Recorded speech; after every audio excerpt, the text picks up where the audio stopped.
Kalau ada AI datang, gampangannya akan ada beberapa orang yang tersingkir.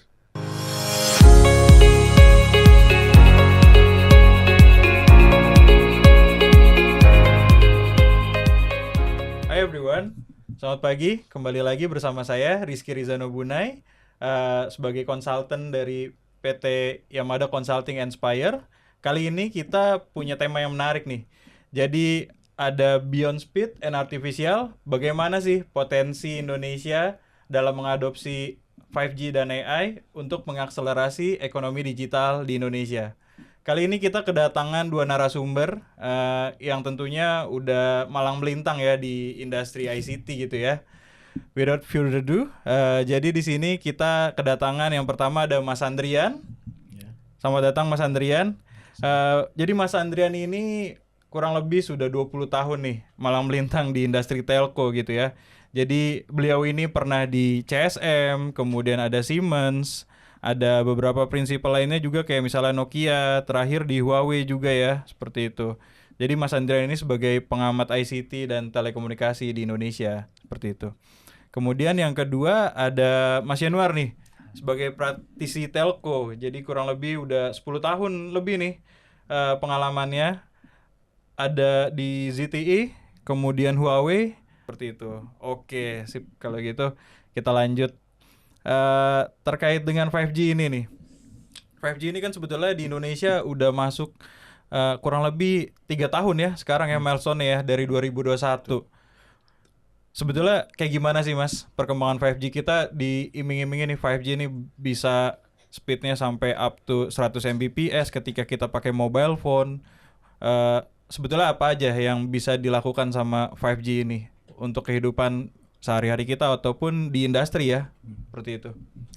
Iya, 5G ini lahir di tahun 2020, tentu kelanjutan dari 4G ya. Ya. Tadi janjinya banyak, speednya 1 giga gitu. Tapi sampai sejauh ini di Indonesia itu kita lihat speednya itu dibanding dengan negara-negara tetangga kita masih ya under 50 ya, 47, 49 gitu. Ada juga yang 27 dan sebagainya macam. Jadi masih jauh. Perkembangannya tadi diawali 2021 dengan banyak launching beberapa layanan 5G di beberapa kota, dan sampai saat ini mungkin ada yang mengatakan 46 kota, ada yang 49 kota ya. Tapi ya itu, jadi 5G kita 5G masih non standalone, artinya radionya 5G tetapi core-nya masih 4G. Sehingga speednya belum seperti yang dijanjikan atau belum mencapai 5G yang sesungguhnya, 5G standalone. Sehingga itu sedikit menghambat mungkin ya perkembangan yang harusnya 5G itu bisa tadi speednya lebih cepat, terus juga areanya lebih luas, ternyata masih belum, baru beberapa kota doang. Nah, ini juga menghambat perkembangan AI ya, mungkin AI itu kan butuh sesuatu respon yang pemrosesan sangat cepat, kemudian delay yang lebih sedikit gitu. Karena masih non SA, maka ini juga menghambat perkembangan AI, khususnya implementasi dan processing di beberapa layanan gitu. Oke. Gimana nih Mas Yanuar? Jadi gimana sih sebetulnya perkembangan 5G di Indonesia terkait dengan challenge yang mungkin atau ada drivers atau opportunities? Karena kalau yang kita perhatikan sebetulnya dari statistiknya ini jumlah BTS 5G di Indonesia ini selama 2023 sampai dengan 2024 sekarang pertumbuhannya sangat kecil ya. Jadi kalau kita note ini di Indosat dari tahun lalu sampai dengan tahun ini masih stuck di angka 90 BTS secara nationwide gitu ya. Ada beberapa kota-kota yang mungkin disasar gitu untuk menjadi POC karena dianggap ini bisa adaptif dan bisa diimplementasikan gitu ya 5G-nya, karena banyak POI-nya, let's say kayak Jakarta, kemudian Bandung, Surabaya, Solo sekarang salah satunya, dan beberapa kota-kota besar lainnya. Sedangkan kalau di Telkomsel secara pertumbuhan masih growth tapi masih kecil gitu ya. Nah, sedangkan target kita sebetulnya adopsinya BTS 5G ini harusnya kalau di tahun ini dari grand design yang dibuat sama Kominfo kan harusnya udah sampai dengan at least 3% dari total BTS ya. Harusnya milestone ini. Gimana tuh, Mas? Jadi kalau menurut yang kita baca di beberapa informasi digital tuh ya, seperti Mas Andrian bilang, memang sebaiknya untuk yang sekarang ini dimigrasikan dari not standalone menjadi standalone. Jadi dari segi core sampai segi aksesnya dilakukan full 5G infrastruktur. Memang agak sedikit ambisius, cuman hanya itu caranya untuk meng-upgrade kebutuhan atau infrastruktur 4G kita yang selama ini depend dari 4G menjadi 5G. Dan juga selama ini kalau kita menggunakan di mobile phone kita, mungkin kita hanya bisa dapat jaringan-jaringan 5G itu di kota-kota besar ya. Belum, dan pada saat kita pindah daerah sedikit aja itu 5G-nya itu lalu turun. Jadi karena pada saat kita membutuhkan jaringan 5G seperti untuk AI tadi ya, sebaiknya kita dari sisi pemerintah mungkin diperlukan untuk perubahan dari NSA menjadi SA tadi, dan dari sisi customernya mungkin lebih Di-update literasinya gitu ya. Di-update dan disadarkan untuk dan di-update penggunaan handphonenya sekarang mungkin ya. Jadi yang sekarang lebih bisa handphonenya atau gadgetnya yang langsung bisa 5G. Biasanya kan belum mumpuni ya yang sekarang ya. Yang walaupun sudah beredar mungkin yang di masyarakat Indonesia sekarang ini. Ya, oke. Sebetulnya ada nggak sih perbedaan ketika kita melakukan transformasi dari 3G ke 4G? Karena kayaknya lebih cepat waktu itu ya untuk diadopsi dibandingkan dengan sekarang 4G to 5G seperti itu. Ada nggak sih perbedaan signifikan gitu? Karena kayaknya kalau 3G ke 4G waktu itu begitu cepat gitu ketika itu shiftingnya, terus penetrasi ke end usernya juga sangat signifikan ya, dia eksponensial pertumbuhannya. Sedangkan kalau 5G mungkin saat ini bisa dibilang ya so-so aja, belum ada lonjakan yang tinggi sekali gitu ya. Oke, kalau menurut pendapat saya pribadi mungkin dari 3G ke 4G itu yang ada yang mau dikejar lagi saat itu, yaitu seperti tidak hanya mengirimkan voice melalui digital melalui internet, tapi juga gambar dan juga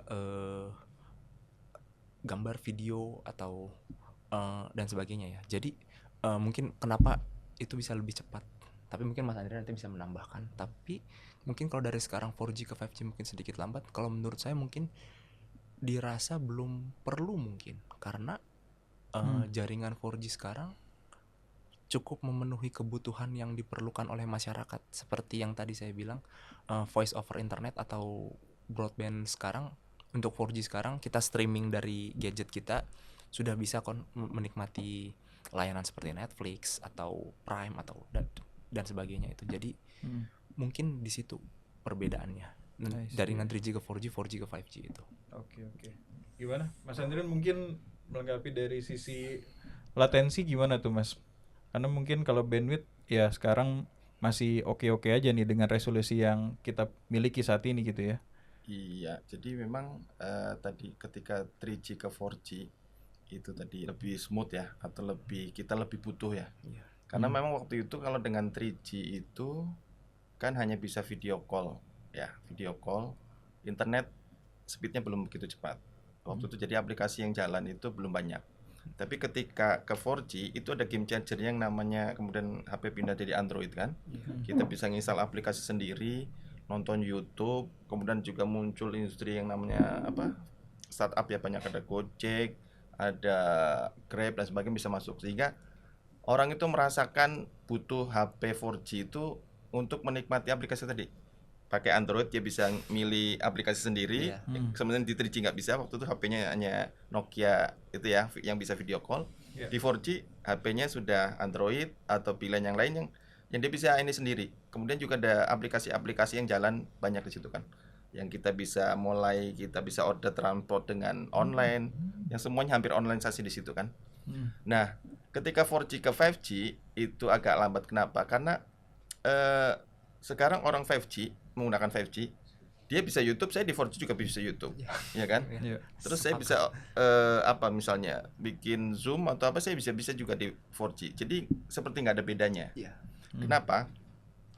Kenapa? Karena speednya yang di 4G itu belum di upgrade atau dari SA tadi. Ketika SA itu sebenarnya game changer yang cukup lumayan, misalnya AR, VR ya. Jadi orang mungkin saya mungkin nggak perlu host lagi, sini ada Mas Rizky itu jadi AR-nya aja. Jadi kayak apa hologram gitu kan, bisa kan. Nah, itu kan belum ada kan di 4G, nggak ada tuh. Nah, di 5G mungkin bisa. Kemudian mungkin operasi jarak jauh ya. Kalau memang udah SA ya, delaynya sangat kecil. Kita gunting di sini, mungkin dokternya di ujung provinsi lain sudah tergunting juga. Kalau pakai 4G mungkin gunting di sini nunggu berapa menit baru ke gunting ya kan. Jadi sangat riskan bagi pasien kan. Saya juga serem kalau mungkin operasi menggunakan 4G.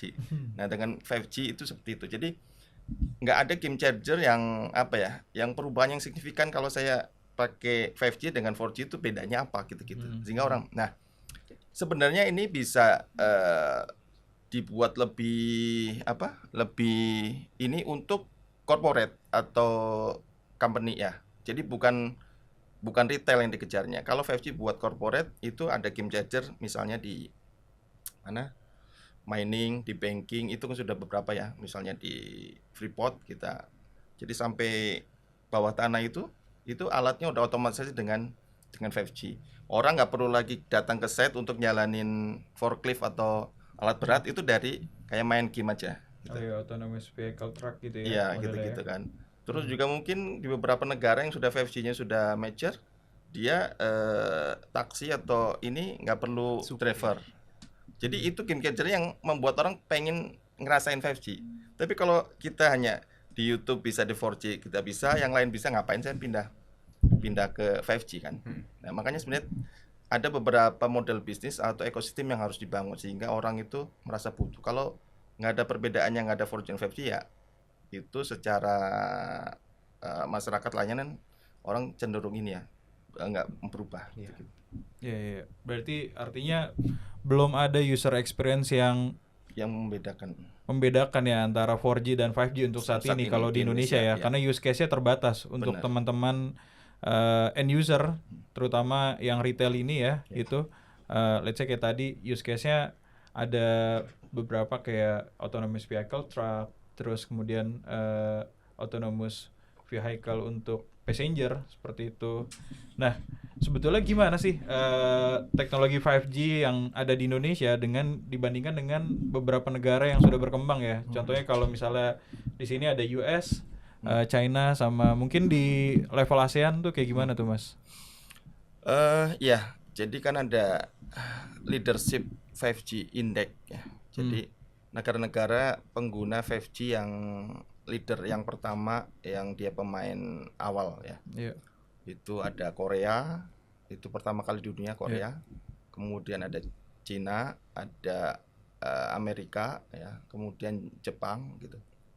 Nah, mereka saat ini sudah tadi secara frekuensi sudah lengkap dari low band ya, kemudian middle band, kemudian juga high band. Sudah ada, mereka sudah bisa, sehingga service 5G yang seharusnya yang dijanjikan itu bisa dideliver. Kemudian di Cina juga seperti itu, ada smart city dan sebagainya macam sudah dibentuk dengan 5G kan. Jadi mereka menikmati itu. Kemudian di ASEAN yang pertama kali justru bukan Singapura, bukan Indonesia, bukan Thailand, tapi Filipina. Oh iya. Pengguna 5G atau launching 5G pertama di ASEAN adalah Filipina, itu dengan operator global ya. Global. Dengan support dari beberapa vendor, waktu itu Huawei. Global PLDT ya. Ya, jadi dia meluncurkan 5G pertama di mana?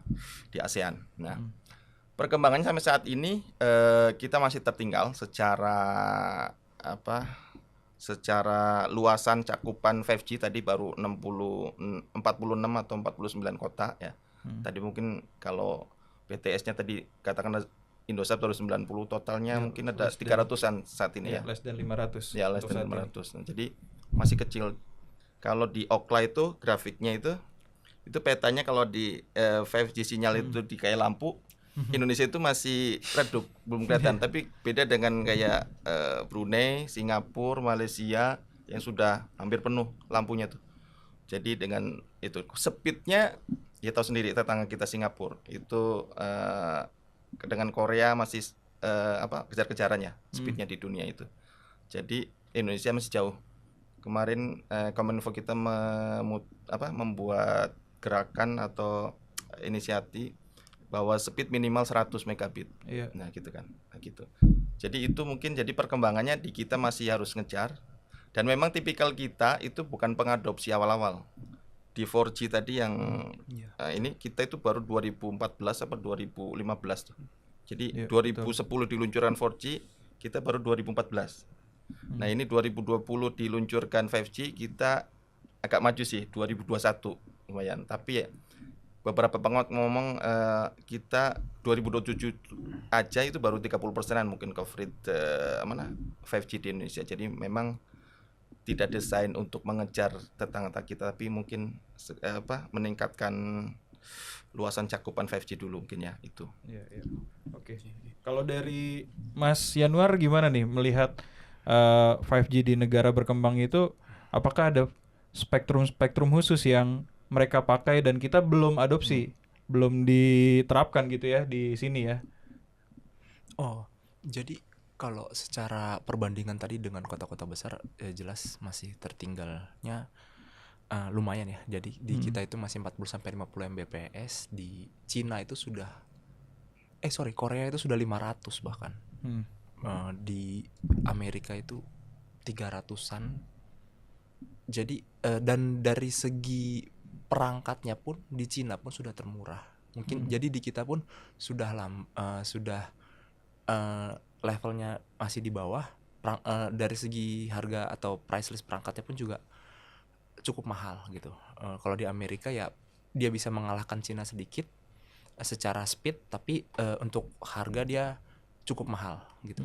Jadi mungkin kita masih bisa bersaing ya di lingkungan ASEAN lainnya ya, tapi tetap yang seperti tadi Mas Andrian bilang, perlu ada game changing di sisi kita sendiri, yaitu mungkin kalau kita bilang quote and quote itu obatnya itu ya perpindahan arsitektur dari NSA menjadi SA sendiri itu. Karena sepertinya apabila teknologi 5G ini mau diteruskan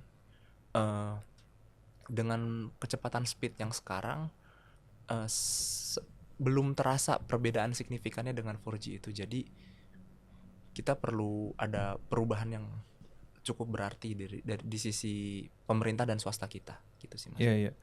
Kalau tadi sempat mention juga, karena kita sebetulnya pengennya itu sudah move ke standalone ya, itu 5G-nya. Tapi dengan alokasi frekuensi yang kita miliki saat ini hanya ada di 850, 900, kemudian 1,8, 2,1 GHz sama 2,3 GHz itu apakah sebetulnya sudah jadi spektrum frekuensi yang tepat gitu untuk di Indonesia dibandingkan dengan negara-negara lain tadi yang sudah mengimplementasikan standalone 5G ya?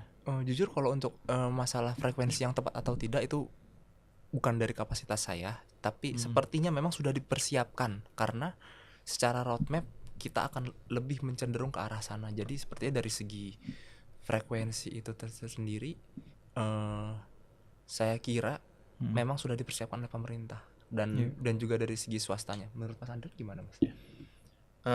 Jadi 5G ini ada 3 blok frekuensi yang secara ideal ya. Yang SA itu ada low, ada middle, ada high gitu kan. Nah, itu secara ideal yang sehingga nanti beberapa aplikasi bisa running all di situ. Nah, di Indonesia ini sendiri kan untuk 5G kan baru 2,3 ya. Yang sisanya masih dipakai 4G. 2,3 ini belum ideal karena tengah favoritnya itu 3,5 ya kan. Di Indonesia itu 3,5 sekarang dipakai sama service satelit. Ya masih dan teman-teman satelit itu belum mau geser nih.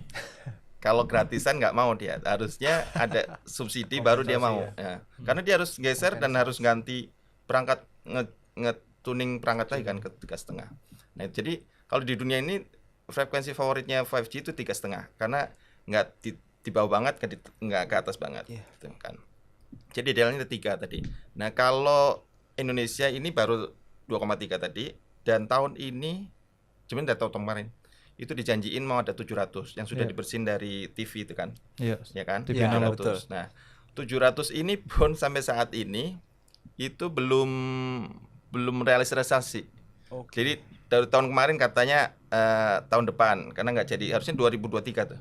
Terus ditunggu 2024, ternyata bulan Maret apa Mei katanya mau di launching, belum juga. Katanya nunggu bulan depan, sampai sekarang belum.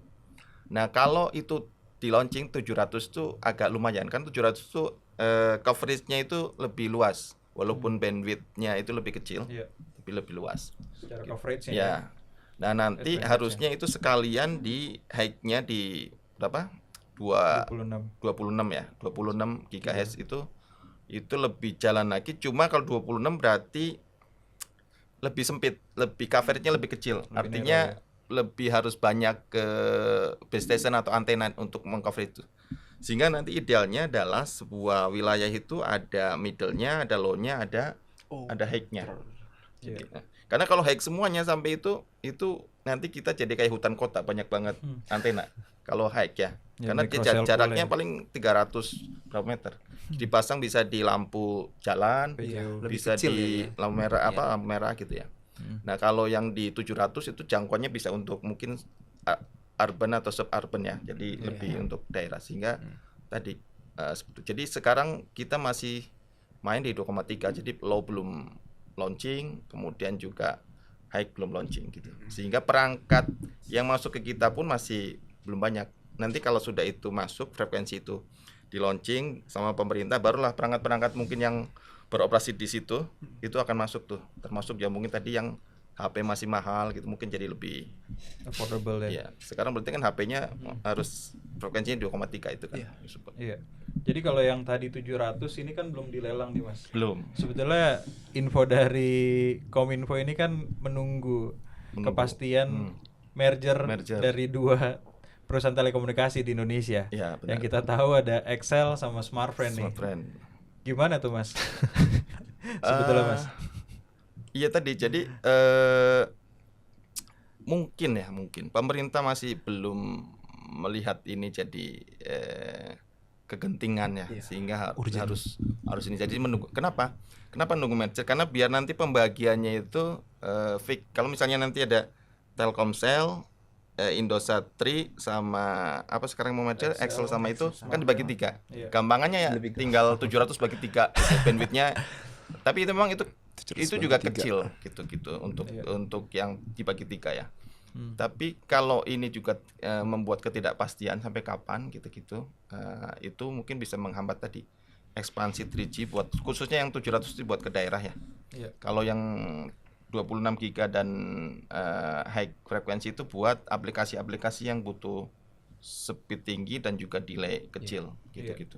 Use case-nya sebetulnya yang 700 MHz itu bisa buat apa tuh Mas? Mungkin model kayak fleet management gitu ya, atau ada use case lain mungkin?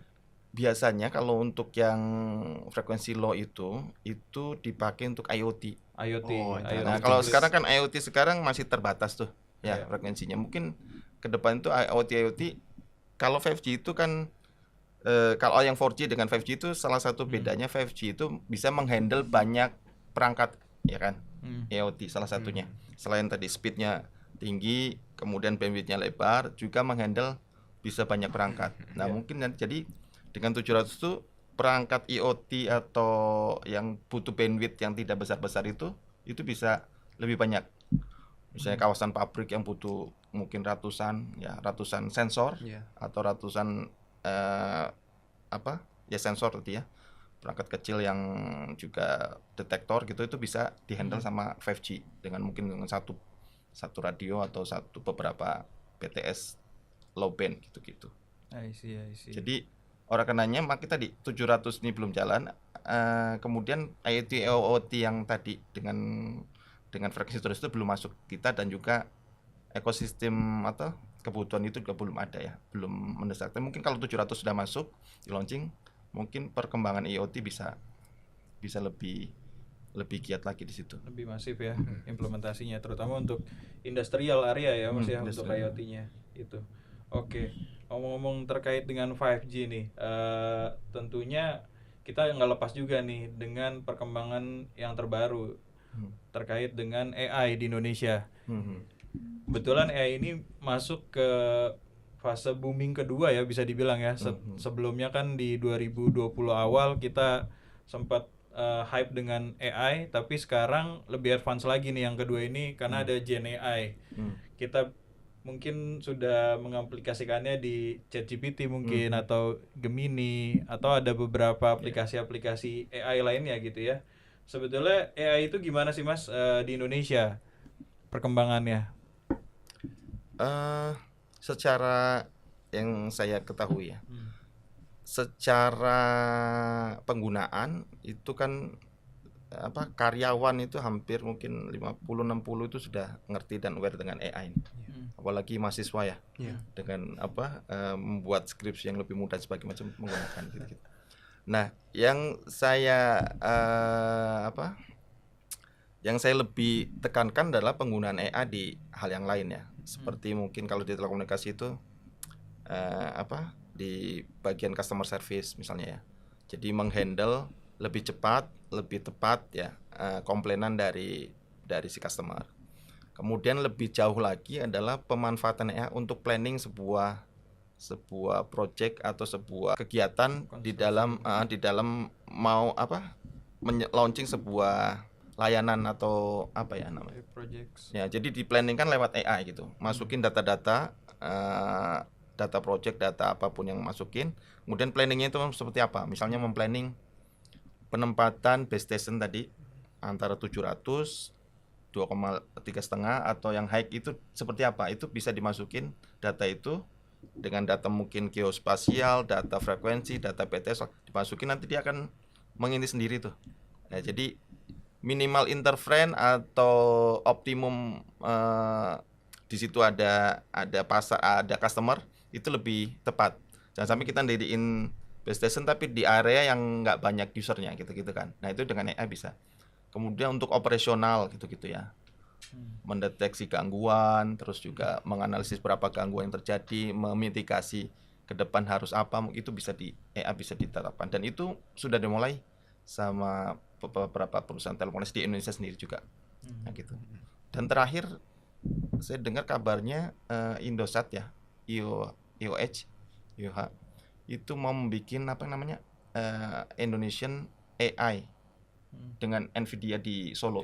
Marvelous kan? Digital Iya kan? Experience itu ya. Nah, itu project-nya. diawali dengan anak perusahaannya Lintas Arta kalau salah, itu juga sudah mulai itu. Jadi telekomunikasi dengan AI itu sudah mulai kolaborasi.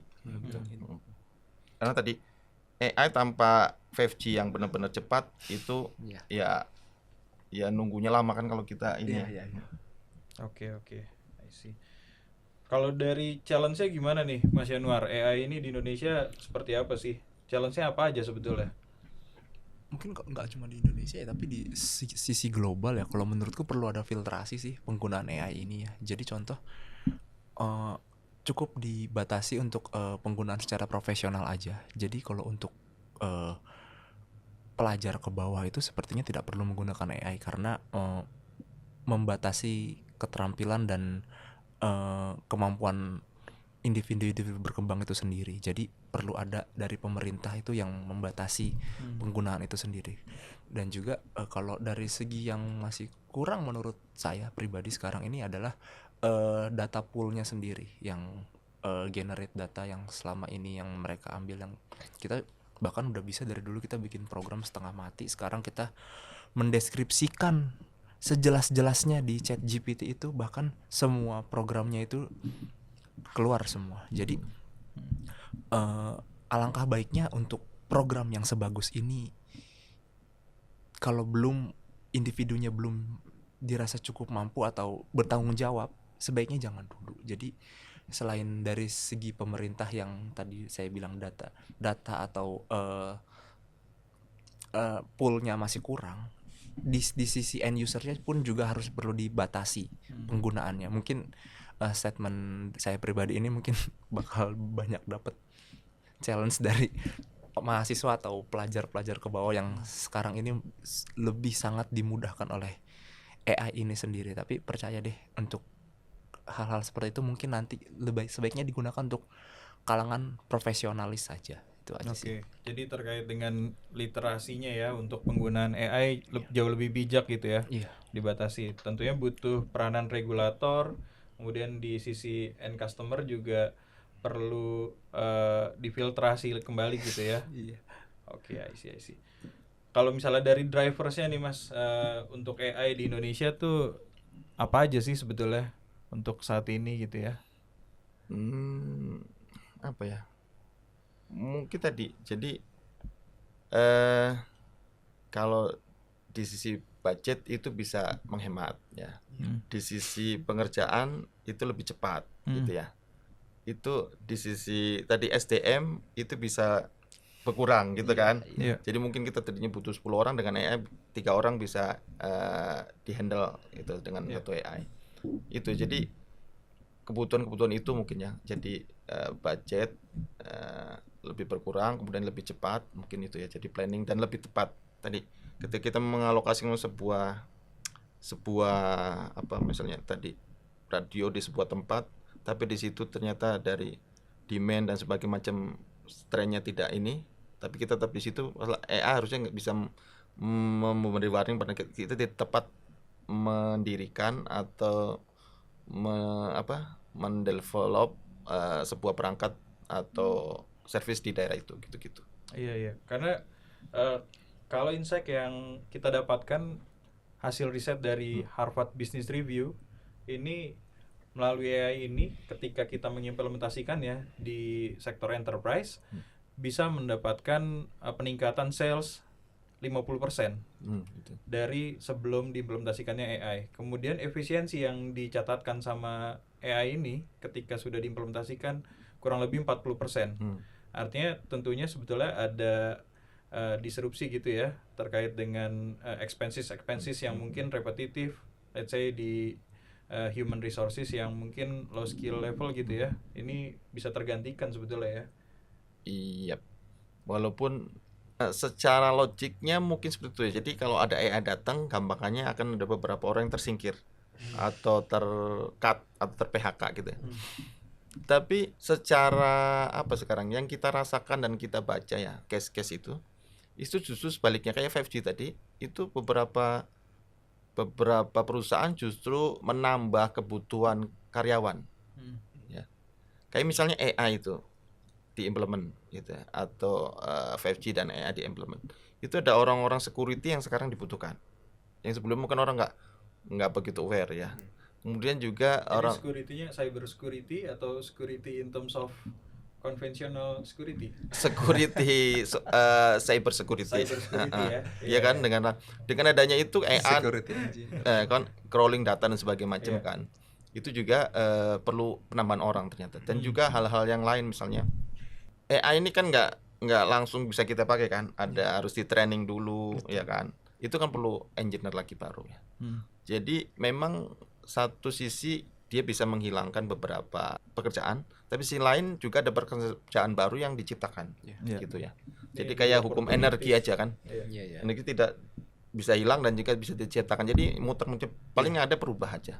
Yang ada lah orang yang mungkin sedikit harus lebih Adaptif. prepare dan adaptif tadi ya. Dengan ada AI ini bukan tambah malas, harusnya tambah ini kan. Yang tadinya mungkin gambar atau lama gitu ya. Dengan AI itu bisa lebih cepat gitu ya. Iya. Jadi dengan AI ini ada opportunities baru sebetulnya yang diciptakan ya Mas ya. Iya. Jadi mungkin in terms of dibandingkan dengan mereplace pekerjaan yang existing, justru menciptakan pekerjaan baru gitu ya yang mungkin saat ini kita belum terpikirkan nih. Bisa jadi mungkin prompter spesialis AI. Bisa, ya. Bisa jadi kan. Atau mungkin juga AI ini kan misalnya apakah AI bisa langsung masang kabel sendiri RJ45 itu? Kan nggak mungkin, mesti ada orang yang itu kan. Iya, tetap Berapa- ada engineer-nya. Iya, harus jadi- dari sisi fisikal Iya, ya. kadang orang kayak seperti merasakan akan hilang semua ketika AI datang. Padahal AI tanpa orang yang nyelokin kabel, gelar kabel, masang rak, masang server, nyolokin MCB-nya, PLN, Itu kan tidak bisa sendiri mereka. Iya. Itu ada orang-orang tetap. Jadi tetap ada orang-orang yang hadir untuk AI itu mungkin terlihat canggih, terlihat tua, tapi sebenarnya ada orang-orang tadi yang mungkin secara ini kerja kasar ya. Ya kan? Nggak bisa kan datang itu rak sendiri ke data center masang sendiri dengan AI kan. Tapi kan udah ini. Jadi menurut saya hadirnya AI ini tadi tidak bisa tidak harus disikapi dengan pesimis, juga dengan optimis gitu-gitu. Banyak hal-hal yang bisa kita kerjakan dengan hadirnya AI gitu-gitu. Ya, oke. Jadi banyak hal yang sebetulnya bisa dibantu ya, terakselerasi dengan adanya AI gitu ya. Apalagi kan Kerjaan talent kita katanya Kominfo bilang talent kita juga IT itu masih kurang kan. Harusnya masih banyak tuh. Kita hanya baru berapa 6 ribuan tahun 2002 atau dan itu masih kurang banyak katanya. Iya, sebetulnya ada nggak sih program-program gitu yang di-develop mungkin dari sisi pemerintah ataupun private sector gitu ya, yang untuk mendevelop digital talent di Indonesia gitu ya. Mungkin kalau kayak Kominfo punya digital talent Kominfo gitu, ada lagi nggak sih Mas kira-kira platform-platform yang digunakan saat ini? Atau inkubator-inkubator yang dipakai gitu ya? Beberapa perusahaan telekomunikasi ada ya. Tapi mungkin juga itu bisa disiapkan nggak harus nunggu pemerintah kali ya, pelatihan gitu-gitu sebenarnya mulai bisa digulirkan gitu-gitu. Sehingga nggak harus nunggu dengan pemerintah yang memang tadi birokrasi dan kompleksitas alurnya untuk membuat sebuah program gitu. Mungkin juga swasta dan juga pihak-pihak lain, akademisi atau kampus itu juga harus mulai ini ya. Mungkin juga ada jurusan-jurusan AI ya, mulai gitu-gitu ke depannya. Sehingga nggak begitu ketinggalan. Juga beasiswa mungkin yang disiapkan untuk belajar dari luar ya. Nanti pas pulang ke Indonesia bisa diterapkan lebih bagus lagi. Gitu. Iya, contohnya kayak di KAIS ya, ada juga jurusan Artificial Intelligence Developer gitu ya. Kalau dari AI yang sekarang di Indonesia, apa sih sebetulnya yang membedakan gitu ya dengan negara-negara berkembang lainnya gitu ya? Oke. Tadi menyambung sedikit dari Mas Adrian. Sebenarnya kalau dari pemerintah, aku tadi sedikit baca ada sebenarnya. Cuman belum optimal atau gimana, researchnya mungkin belum terlalu deep. Tapi dia sudah bikin roadmap dari 2020 sampai 2035 ini.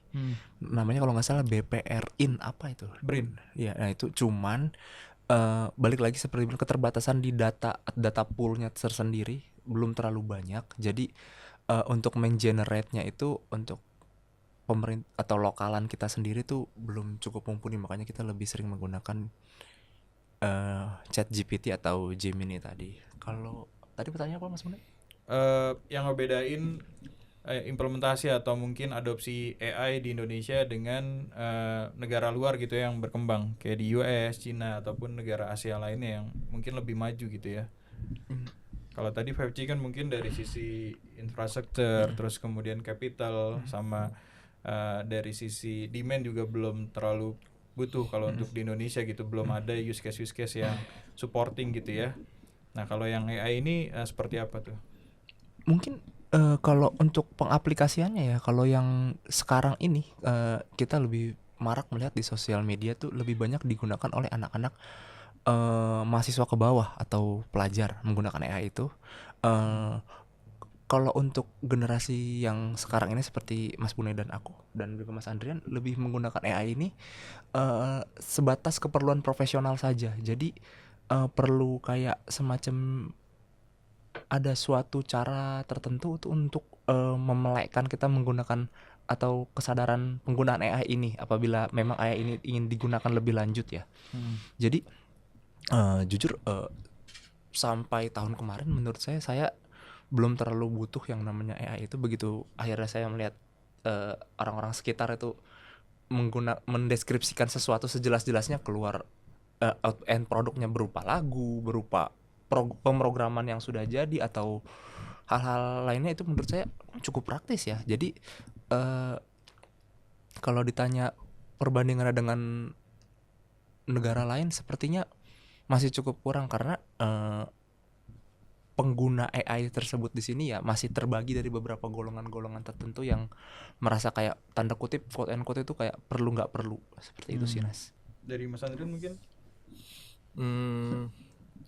Tadi sih saya sih menyoroti tentang infrastruktur ya. Ketika AI ini kurang hanya dipakai tadi oleh kalangan mahasiswa, oleh kalangan beberapa profesional hanya untuk mungkin mempermudah itu. Sementara di negara lain itu lebih maju ya kan, AI-nya sudah di kedokteran, di pertanian, di bidang yang lain ya. Itu karena tadi infrastruktur kita itu tadi masih belum, tadi AI itu kan jalan harus prosesnya yang cepat, delay yang kecil gitu-gitu ya. Itu belum mendukung ya, ya paling sebatas tadi AI itu yang ChatGPT untuk anak sekolah mengerjakan tugas, kadang-kadang juga untuk jawaban-jawaban ya kan soal di ujian gitu-gitu. Sampai itu paling pandangan gitu. Jadi belum AI itu sebenarnya kan lebih dari itu gitu Iya, gitu betul, kan. Nah, itu belum, itu karena apa tadi? Secara infrastruktur kita itu belum mature ya. Sehingga untuk menjalani AI yang mungkin lebih, untuk itu kan harus butuh storage yang besar, Iya. kecepatan prosesnya yang besar, terus juga delay yang kecil itu belum ini, sehingga aplikasinya untuk AI di hal-hal bidang lain tuh belum begitu ini. Walaupun mengarah ke situ ada namanya strategi nasional apa tuh? AI kan kalau salah udah dibuat oleh Kominfo tuh. Di Stranas apa tuh. Nah, jadi strategi AI nasional gitu-gitu. Nah, itu mungkin kalau secara itu lebih udah bagus, blueprintnya tinggal di deliver kemana-mana mungkin gitu. Oke. Kalau dari sisi produser AI gitu ya, selain mungkin kalau kita ya taunya ChatGPT, terus kemudian Gemini kayak gitu, atau ada Sora dan lain-lain. Tapi kalau di Indonesia nih punya kemampuan nggak sih sebetulnya untuk memproduksi sebagai AI developer gitu ya sendiri? Mungkin kayak katadata.ai atau mungkin ada yang lain yang Mas Andrea notice gitu. Saya sih optimis bisa ya. Mm-mm. Optimis bisa. Ada perusahaan-perusahaan yang mungkin saya belum tahu sampai saat ini. Cuma saya lihat beberapa kali membaca itu sudah mulai ada beberapa perusahaan yang sudah mulai mengembangkan AI untuk hal-hal yang lain. Gitu. Memang masih kan gini, ada yang ngambil AI tadi yang dari produksi luar dipakai di kita di training gitu untuk penyalaan itu. Ada yang mau bikin sendiri, itu juga ada beberapa ya. Jadi harus lebih tadi, kebutuhan itu harus didesain untuk bahwa itu tuh butuh menggunakan AI sendiri gitu-gitu. Ya kan? Kalau itu data dari luar mungkin belum pas kan. Kalau dari kita sendiri kan lebih pas gitu, mungkin yang Indonesia dan sebagainya macam. Iya. Atau mungkin ada secara teknologinya AI-nya mungkin dari luar, tapi kita bisa ngedop API-nya gitu ya. Kita sematkan tematik-tematik lokal kayak gitu. Mungkin versinya jadi versi anak Jaksel nih. Bisa conversation AI-nya kayak gitu. Ya harusnya bisa kan itu. Cuma memang ya tadi itu kan bukan, walaupun secara gampang ngadopsi dari luar itu tetap harus biaya yang harus dikeluarkan kan. Untuk itu biaya itu talentnya, biaya untuk dari si platformnya itu kan gitu. Pelatihannya, belum juga setelah jadi itu mentraining orang-orang yang akan menggunakannya gitu kan. Gitu. Oke. Kalau terkait dengan teknologi AI ini ketika diimplementasikan di Indonesia itu sebetulnya menguntungkan untuk teman-teman ISP atau mungkin MNO ataupun SI di Indonesia nggak sih? Bisa menyerap di sisi apanya gitu ya? Harusnya iya banget harusnya. Jadi untuk AI ini pada saat diimplementasikan sudah pasti ISP tersebut mendapatkan keuntungan berlebih sih. Tapi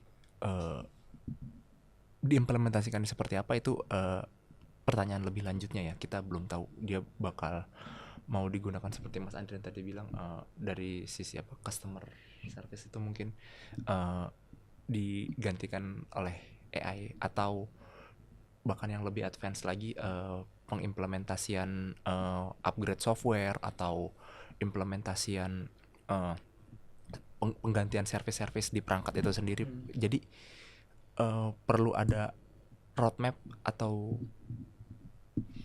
tanda kutip policy atau sekuritas sendiri yang mengawasi AI tersebut pada saat diimplementasi itu, karena tetap perlu ada interaksi dari sisi manusia tersebut, Mas. Kalau ditanya menguntungkan, jelas menguntungkan. Iya. Oke. Sip. Jadi tadi kita udah banyak bahas tentang introduce-nya AI sama 5G di Indonesia nih, sama beberapa benchmarking gitu ya di negara-negara lainnya. Sekarang kita pengen masuk ke peran pemerintah dan swasta nih. Kira-kira seperti apa sih peran pemerintah kita ini? Sebetulnya apa sih yang bisa dilakukan pemerintah untuk mendorong adopsi 5G dan AI di Indonesia gitu ya, Mas? Ya. Yang pertama menurut saya peran pemerintah itu untuk 5G, yang pertama itu inisiatif kebijakan.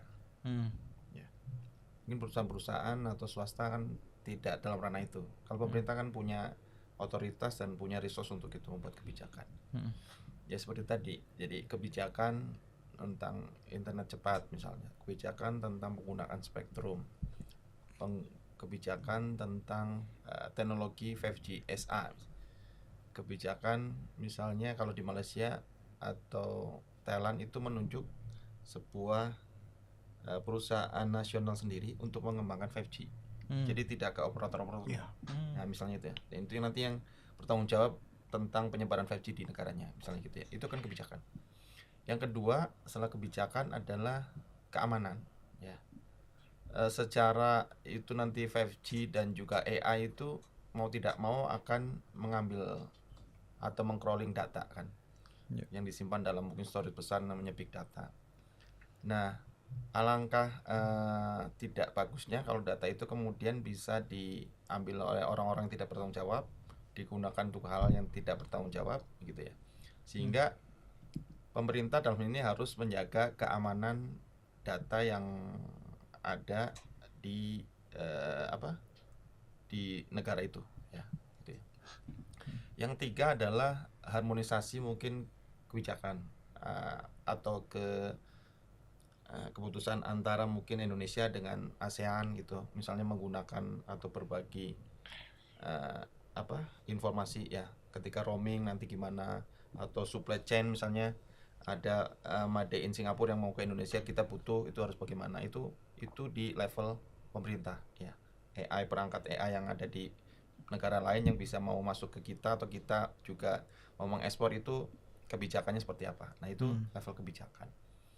Kemudian kedua setelah kebijakan adalah dukungan ya, dukungan infrastruktur mulai dari permodalan, terus dukungan untuk para akademisi atau peneliti, mungkin hibah atau modal penelitian atau apa ya, itu di situ. Jadi satu adalah tadi kebijakan, inisiatif kebijakan. Yang kedua adalah dukungan seperti infrastruktur, dukungan juga ke akademis baik modal dan juga hal-hal yang lain ya.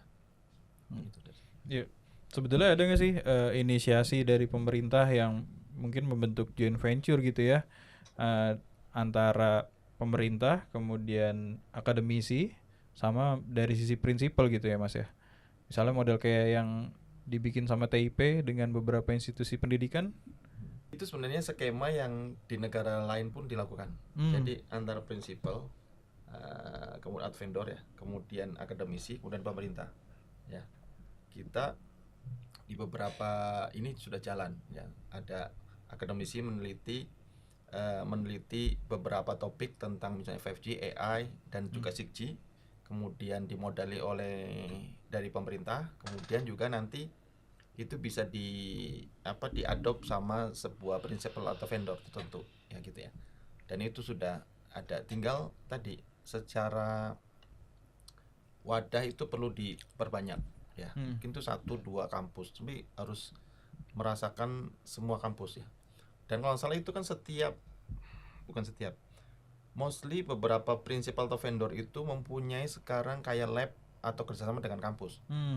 Di ITB ada Telkomsel dengan ITB, di STT juga ada, STT mungkin dengan Telu, ITS juga seperti itu ya, dan sebagainya macam itu ada, dan itu harusnya dibikin kebijakan pemerintah. Memang prinsipal atau vendor yang ada di Indonesia itu harus mempunyai link ke mana, ke akademisi gitu ya, ke akademisi penelitian dan sebagainya macam itu, sehingga kedepannya ya kita bukan hanya sebagai pemakai saja, tapi kedepannya kita juga harus jadi pemain ya, pemain minimal tadi punya penelitian kita itu dipakai sama vendor. Kayak misalnya anggap aja frekuensi tinggi atau high band di 5G gitu. Itu kalau yang meneliti di Finland atau di daerah-daerah Eropa sana, itu iklimnya beda kan. Curah hujan tertinggi itu ada di Indonesia, maksudnya di sistem ekuator. Nah kalau frekuensi tinggi itu yang redaman hujannya tinggi, itu harusnya diuji coba atau diteliti di Indonesia atau di ya negara-negara ekuator, dan itu harusnya kita punya sumbangan atau kontribusi di situ, ya kan. Nah misalnya itu penelitian redaman 5G atau 6G di daerah ekuator, karena ini pasar terbesar Indonesia itu, ya kan. Singapura itu nggak seberapa dengan kita kan. Jadi pasar terbesar, kita harusnya bisa jadi pemain di situ. Jadi tadi pemerintah, akademisi, kemudian atau kampus, kemudian juga prinsipal atau vendor harusnya itu mesti harus bekerjasama. Iya, artinya ada transfer knowledge ya dari teman-teman. Bahkan kita juga role-nya bukan cuma sebagai pengguna ataupun pemakai saja ya. Bahkan kita levelnya udah sampai beberapa expertise kita sudah dinotis sama dunia internasional, kayak Profesor Khairul ya. Untuk ini ya, untuk salah satu 4G ya. Iya, dia kan yang mengembangkan 4G di awal gitu ya. Salah satunya untuk satu teknik modulasi atau untuk teknik multiple access-nya. Betul. Jangan sampai kalah sama siapa tetangga kita, Vietnam. Oh, kenapa tuh Mas? Vietnam itu sudah saat ini sudah bisa membuat radio 5G sendiri, core juga dia bikin sendiri gitu. Vitel ya. Oh, Viettel. Iya. Jadi dia walaupun masih pakai Huawei, masih pakai prinsipal luar, tapi dia bisa gitu untuk daerah tertentu dia pakai radionya Vitel. Kemudian core-nya juga dia tes dengan Vitel untuk area-area tertentu. Itu artinya apa? Bisa gitu. Mereka aja bisa gitu. Kalau dari kita memang belum ada Mas, kira-kira yang perusahaan yang bisa menjadi prinsipal ya, lokal gitu ya. Jadi tidak hanya mengandalkan TKDN untuk assembly-nya aja gitu ya. Iya. Kalau untuk 5G saya masih optimis ya. Ada LAN, ada inti yang itu bisa secara modal itu dia perusahaan telco industri. Secara pengalaman dia sudah bisa bikin juga dulu perangkat telekomunikasi dan sebagainya macam ya. Persinyalan dan sebagainya macam LAN udah bisa. Tinggal tadi disupport dari akademisi atau penelitian, dicek, dihitung cara bisnis itu secara teknik oke, tapi secara bisnis ini oke enggak dengan pembuatan itu kan nanti harga ekonomisnya berapa, kalau masuk mungkin bisa dipasarkan dengan dukungan pemerintah, mungkin memakai untuk daerah-daerah tertentu, misalnya untuk IKN misalnya. Itu misalnya dipakai dulu atau untuk daerah tertentu lah. Itu produk-produk dalam negeri gitu-gitu. Mungkin bukan massal ya, tapi untuk kalau memang itu kan kayak misalnya LRT kan, ini kan LRT semuanya lokal kan, mostly lokal. Nah itu bisa seperti itu. Jadi 5G pun ataupun AI menurut saya bisa lah gitu harusnya. Kita talent-talent kita udah diakui dunia kok. Ya. Sekarang sebetulnya gimana sih nih sektor swasta bisa berkolaborasi dengan pemerintah untuk membangun infrastruktur 5G dan AI ini yang Mas Yanuar sekarang alami gitu, gimana ini? Untuk sekarang untuk sektor swastanya sendiri juga memiliki step atau tingkatan yang mirip-mirip dengan pemerintah untuk dalam segi 5G-nya ya. Jadi selain berkolaborasi, mereka juga saling bahu-membahu untuk peningkatan 5G itu tersendiri. Jadi nggak bisa dibilang juga mereka bersaing juga, tapi mereka juga tetap saling berkolaborasi dan saling bahu membahu untuk dalam membangun 5G. Jadi mereka itu nggak semerta-merta hanya sebagai kompetitor semata di lapangan dan kenyataannya kok. Gitu Mas. Bentuk kolaborasi apa sih sebetulnya yang bisa dibangun gitu ya, meskipun antara satu sama lain, let's say sebagai kompetitor gitu ya, apakah ada share service yang bisa dilakukan secara bersama gitu? Mungkin dari sisi infrastruktur atau ada fasilitas lainnya gitu? Mungkin kalau harapannya pada saat nanti pengembangan di sisi akses ya, kita butuh infrastruktur yang lebih banyak nanti, mungkin perangkat-perangkat swasta nanti boleh menumpang di tempat-tempat yang pemerintah sediakan gitu.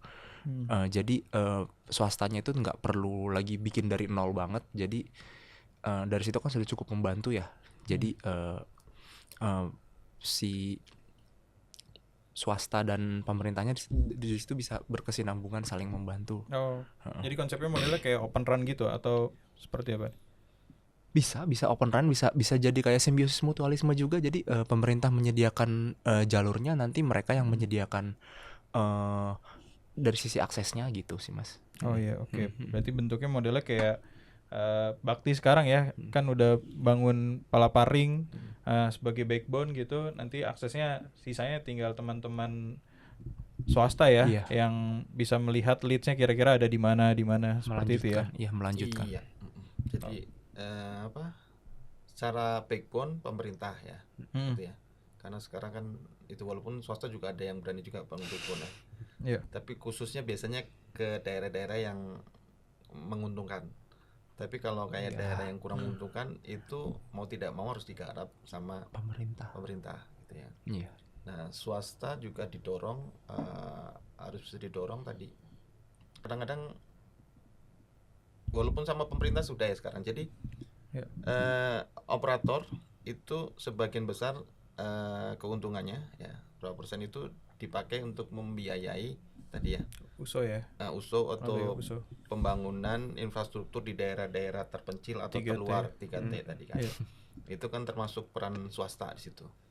Memang secara swasta kan ini pikirannya untung nggak gitu ya. Nah kalau negara ini yang harusnya itu tidak berpikiran itu, hanya harusnya dia bisa mengayomi atau seluruh warganya memberikan akses yang setara gitu ya. Itu masih ada 12.000 desa yang blank spot kan. Itu PR besar kita. Walaupun sudah ada Palaparing, tapi itu tetap PR kita. Dan itu ya tadi harus dicari banyak alternatif solusi. Jadi tidak hanya menggantungkan ke swasta tertentu atau pemerintah tertentu saja gitu. Oke. Nah, tadi ngomongin terkait dengan area 3T. Sekarang kan Indonesia ini industri telkonya baru gempar nih dengan adanya Starlink nih di Indonesia. Sebetulnya gimana Starlink itu positioningnya di Indonesia? Itu apakah bisa menjadi jawaban untuk area 3T? Tapi apakah mungkin memang benar ini akan mengkanibalisasi industri telco yang ada saat ini? Karena ya tadi teman-teman ISP lokal ataupun nasional ini kan harus membayar USO dan lain-lain. Apakah Starlink punya positioning yang sama, Mas? Mempunyai kewajiban yang sama gitu? Iya. Secara teknis itu bisa ya, dan itu sangat bisa. Karena apa? Karena satelit ini, Starlink dengan satelitnya ya, itu kan mengcoverage seluruh daerah yang di permukaan bumi ini kan, gitu ya. Apalagi Starlink satelitnya udah hampir 5.000-an lebih ya, di atas itu. Harusnya bisa. Walaupun bukan hanya Starlink, satelit kita pun itu bisa gitu. Cuma kan secara speed ya, Starlink itu main di LEO, low orbit. Sedangkan kita punya satelit juga, dan kita adalah pemain saat itu nomor 3 pengguna satelit di dunia ya. Saat itu ada tahun 60-an kita tuh pengguna satelit ketiga di dunia, satelit geostasioner. Tapi sehingga pengalaman kita bermain di satelit itu sudah lama ya. Nah Starlink ini harusnya bukan barang baru bagi kita. Penggunaan Starlink bisa dipakai di daerah-daerah yang memang tidak bisa tadi 3T gitu. Walaupun 3T nanti adalah 8 juta atau 7 juta. Harga Starlink itu juga masih tanda tanya buat Iya, daerah 3T kan. betul. Nah, artinya peran pemerintah di situ juga tadi untuk menjamin hak mendapatkan telekomunikasi warganya juga harus andil di situ. Itu kan. Starlink secara teknis tadi sangat bisa untuk menjangkau daerah manapun di Indonesia ini 3T tadi. Masalah yang ada adalah kemudian apa namanya security ya, maksudnya keamanan. Karena kan Starlink ini ketika dia naik ke satelit, konon gateway-nya itu tidak di Indonesia tapi masih di Amerika sana. Sehingga orang itu mau ke internet ya dari situ naik ke satelit LEO, kemudian dilimpah antar satelit LEO lewat ISL itu ya, inter satellite link, jatuhnya di gateway-nya di Amerika.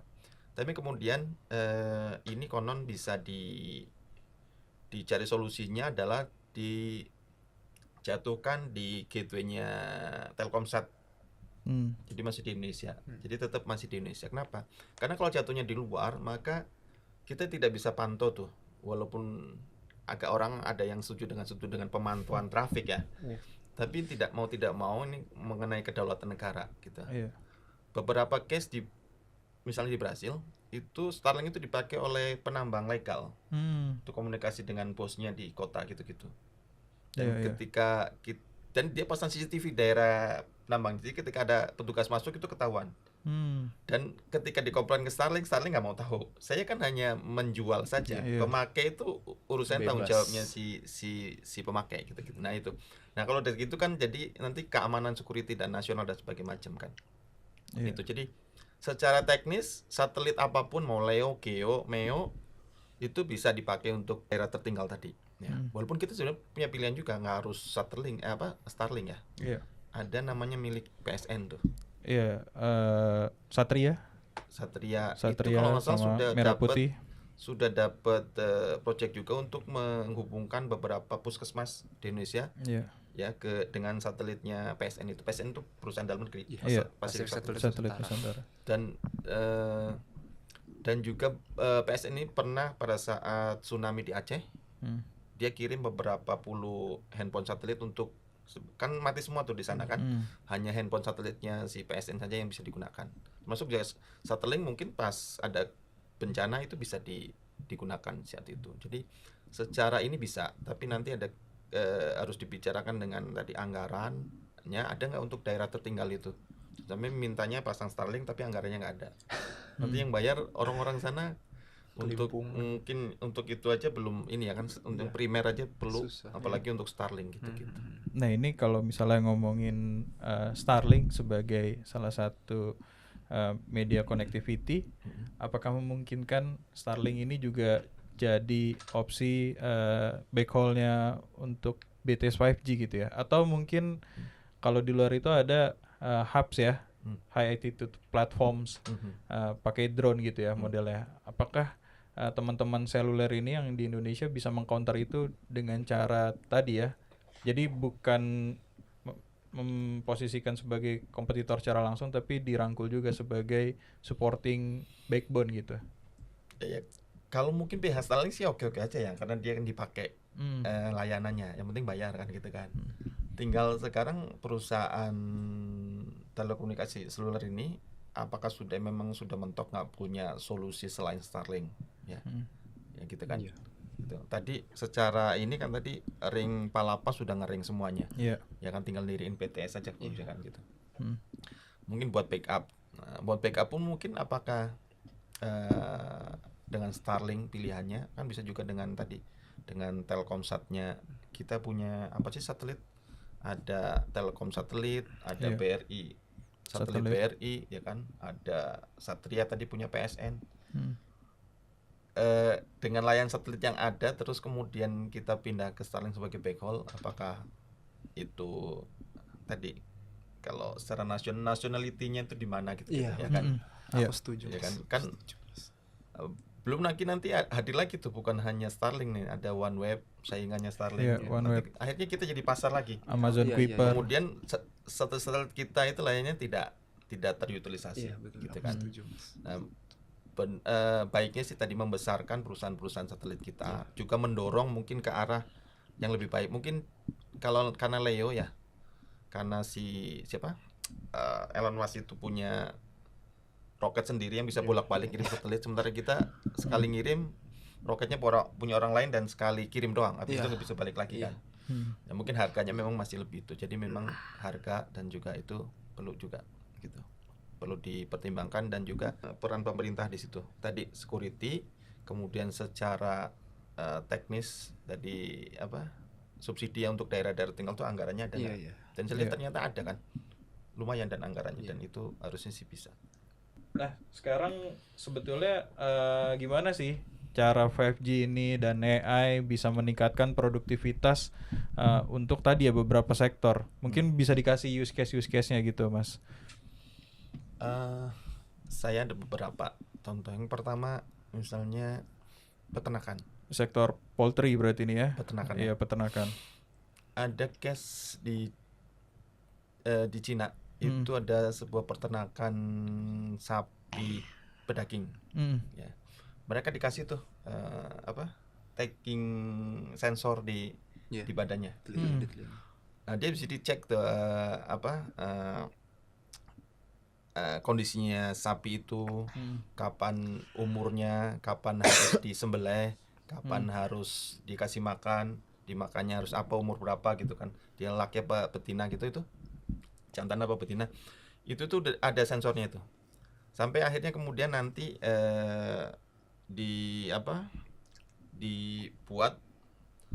dibuat sedemikian rupa sehingga sapi ini benar-benar efektif ketika harus dipotong. Nah, dan kemudian akhirnya sekarang perusahaan ini jadi penghasil sapi untuk ke Cina sendiri, pasar Cina dan juga pasar luar negeri dengan sapi terbaiknya. Karena itu. Jadi dia lebih efektif, lebih efisien, dan juga dan sebesar peternakan itu dia hanya butuh 10 orang termasuk dokter hewannya.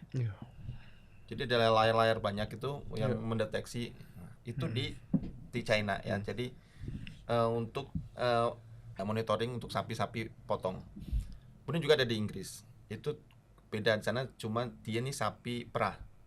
Sama dikasih tagging itu lokasi, kemudian dikasih kalung untuk mendeteksi sampai kapan nih si sapi ini siap untuk diperah susunya gitu-gitu. Jadi nanti ada robot AI-nya yang masuk meras susunya gitu-gitu ya. Itu di Inggris. Jadi jadi itu kelihatan lebih efisien, lebih dari sisi jumlah orang juga lebih sedikit ya, lebih cepat, juga lebih pas gitu. Nah, kemudian misalnya mining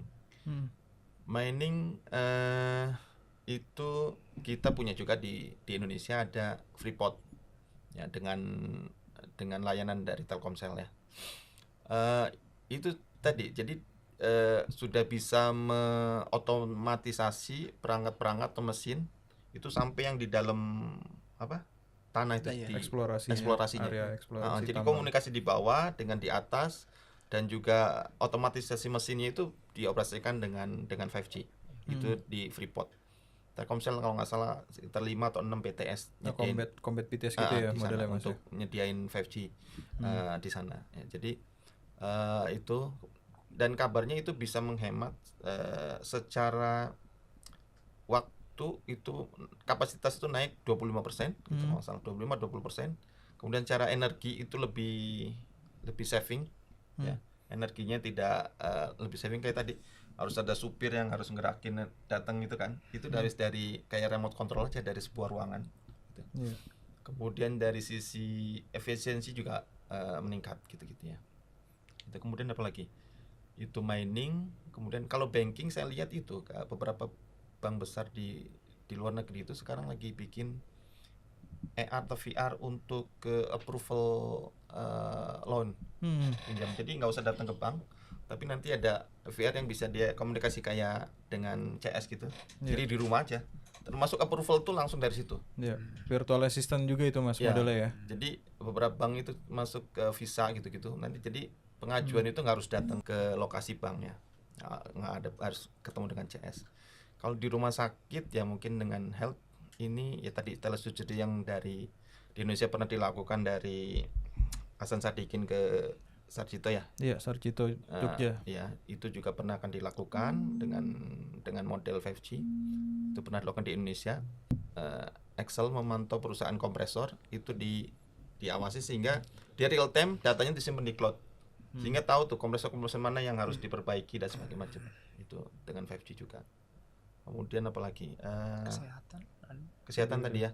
Jadi di Thailand itu waktu zaman Covid itu ada ambulan yang itu disetelin dengan 5G. Jadi ketika ambulan datang ke rumah sakit itu, si pasien itu sudah si dokter yang mau menangani di IGD itu sudah tahu kondisi pasien dan sebagainya macam, nggak harus belajar lagi. Jadi selama ambulan itu data real time pasien Sudah yang sakit diakses itu sudah bisa dikirimkan real time gitu. Ya gitu itu mungkin bisa ya. Ada beberapa use case gitu. Tadi dari peternakan, banking, mining, kemudian juga logistik di Cikarang itu ada use case-nya Telkomsel, Huawei dan juga Kominfo. Itu smart warehouse.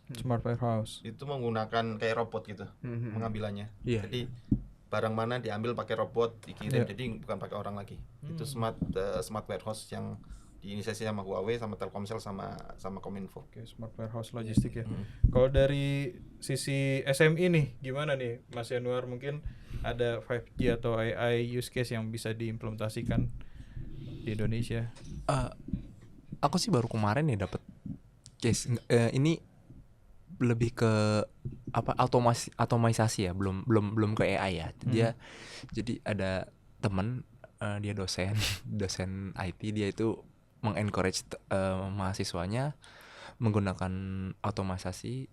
Jadi sawah-sawah di rumahnya itu diairi dengan jam-jam tertentu. Itu lumayan cukup membantu bapaknya itu di daerah NTB itu. Jadi itu cukup membantu. Terus kalau harapannya aku sih lebih pengen itu karena sekarang iklim tuh semakin susah ditebak ya. Jadi dengan adanya AI ini nih, seingatku di daerah Australia ya, dia itu kan karena dia multi iklim ya, ada iklim gurun, iklim panas, dan juga ada iklim saljunya juga. Jadi untuk penentuan musim tanam, musim bercocok tanam, dan musim panennya itu mereka sudah menggunakan AI. Jadi itu cukup sangat membantu petani-petani yang kesulitan menentukan musim berdasarkan alam ya, atau seperti hafalan-hafalan masa lalu. Iya, jadi ada weather forecast gitu ya modelnya. Iya. Jadi apalagi sekarang kan kadang permintaan pasar kurang terlalu tinggi, sementara kita sudah memproduksi sedemikian banyak sehingga akhirnya jadi mubazir, dibuang-buang bahan pangan kita seperti sayur atau telur-telur seperti itu. Jadi banyak kasus seperti itu yang sebaiknya perlu dilakukan aplikasi di sektor pangan kita sih. Gitu, Mas. Oke.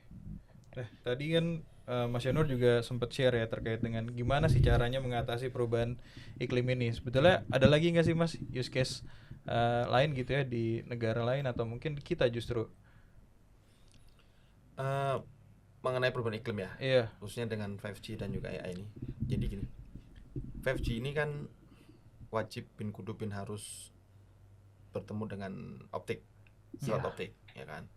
Jadi 5G tanpa serat optik itu kayak apa namanya ya, makan tanpa garam gitu kali ya, apa ya, jadi nggak ada rasanya. Jangan-jangan bukan 5G lagi karena ya kan. Nah, serat optik ini kan dikenal sebagai media yang dalam kutip hijau. Kenapa? Dari sisi CO2 ya, itu tidak seperti kabel, tidak juga seperti radio mungkin yang perlu ada colokan listrik ujung ke ujung, mungkin beberapa hop, jadi dia harus konsumsi energi listrik. Selalu bisa ditarik lewat laut tanpa harus ada listrik di sini. Jadi dia lebih hijau, lebih apa ya tadi, lebih pro ke lingkungan. Ramah lingkungan. Ya itu. Nah, kemudian juga 5G ini desain ke depannya, apalagi yang rilis terbaru itu dengan smart konsumsi energi. Misalnya sebuah antena di sini menara antena BTS.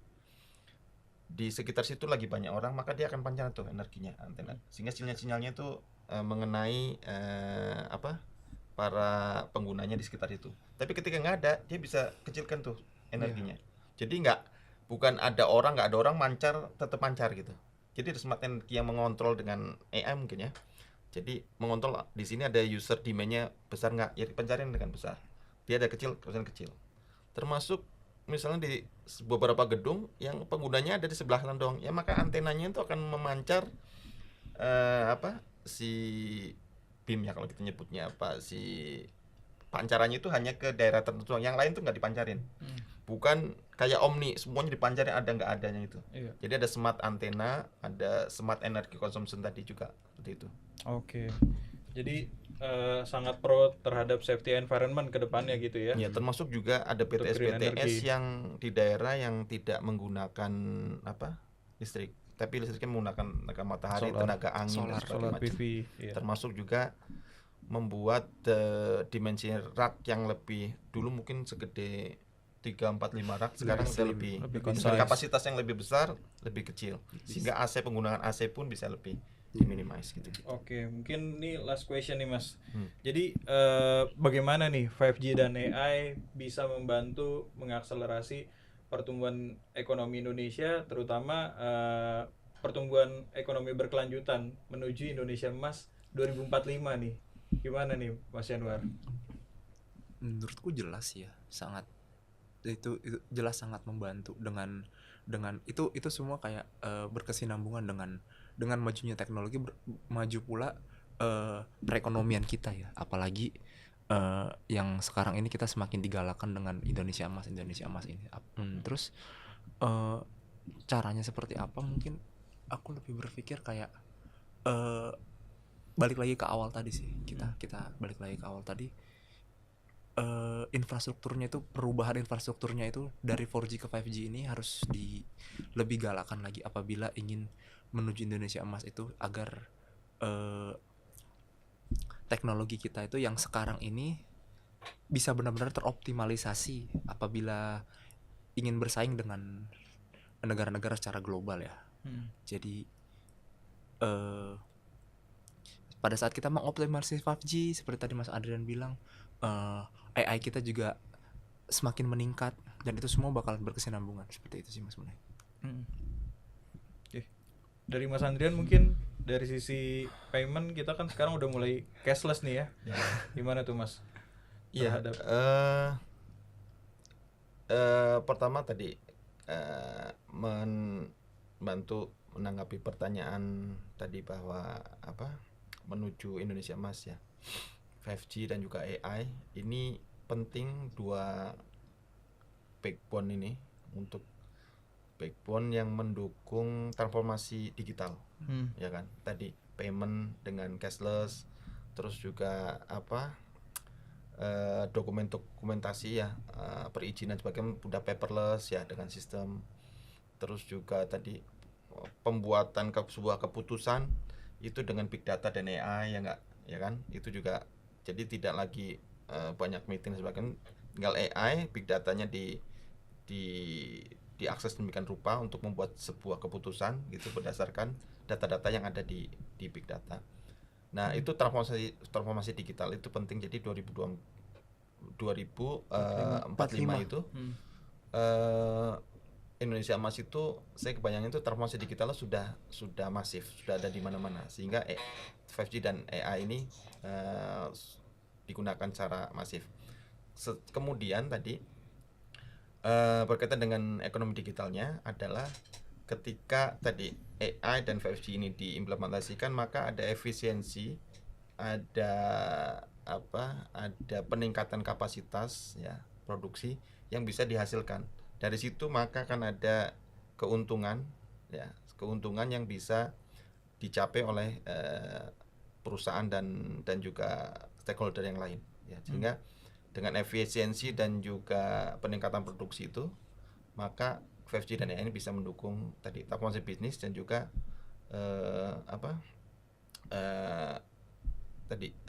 keuntungan yang bisa diambil dari penerapannya itu. Ya, oke, sip. Artinya kalau yang data yang kita dapatkan dari World Bank bahkan Indonesia di 2040 itu mempunyai GDP terbesar keempat gitu ya. Jadi melalui 5G dan AI ini bisa mengakselerasi ekonomi digital Indonesia seperti itu ya. Iya. Oke. Sip, kalau gitu terima kasih Mas Yanuar, Mas Andrian. Ya, sama-sama. Oke, jadi tadi podcast kita terkait dengan Beyond Speed and Artificial, bagaimana 5G dan AI bisa mengakselerasi ekonomi digital di Indonesia. Sampai jumpa kembali di podcast berikutnya, Yamada Consulting Inspire. See ya.